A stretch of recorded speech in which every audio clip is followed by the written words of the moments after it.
I am officially 12 weeks pregnant, and this week I'm craving strawberry shortcake waffles. I'm going to start by making my plant-based buttermilk. So for now we have 1.5 cups of milk, and I'm going to add a tablespoon of apple cider vinegar. Just pour this in.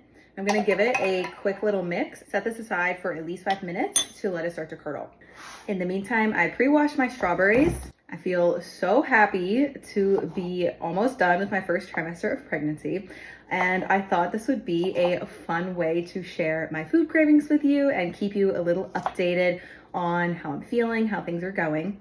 So far, baby seems to be totally healthy, and I'm very grateful for that. And things seem to be progressing normally. Normal as in I've been pretty uncomfortable, but it's been manageable. I've sliced all the strawberries. I'm going to add them to this bowl and toss them with a little bit of sugar, and I like to add a touch of lemon juice. These are already getting nice and juicy. I'm going to put them in the fridge while we make the rest of our recipe. So now we're going to add the rest of our wet ingredients. We've got some cane sugar, melted unsalted butter, and a teaspoon of vanilla extract. You're gonna whisk this together until the sugar is completely dissolved. Set this aside, and we're going to work on our dry ingredients. The all-purpose flour. We're not using eggs, so we need a little more baking powder. I'm using about a tablespoon. Now we're gonna sift this into the bowl so it's a little more fluffy. I didn't add my salt because I only have kosher salt and it's chunkier. But you're gonna need about half a teaspoon, and then I'm just gonna whisk it in.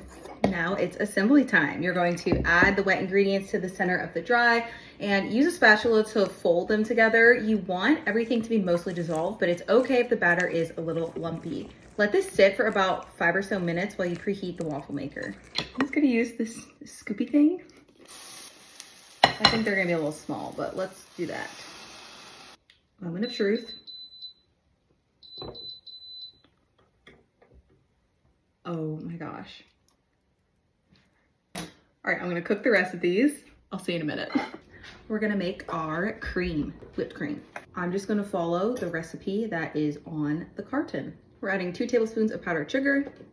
It says 2 teaspoons of vanilla extract, but I also have this vanilla bean paste from Trader Joe's that I think will be extra delicious. Now we just whisk this on high until we get our cream. I think that's good. But now it's time to assemble. Obviously, we had to go for the double stack. These look insane. I hope you enjoyed the first installment in this series. I think I'm going to do a mix of new recipes, some of my favorite recipes, some of my friends' favorite recipes, maybe just like random snacks. We'll just see where the pregnancy cravings take me. All right, I'll see you next time.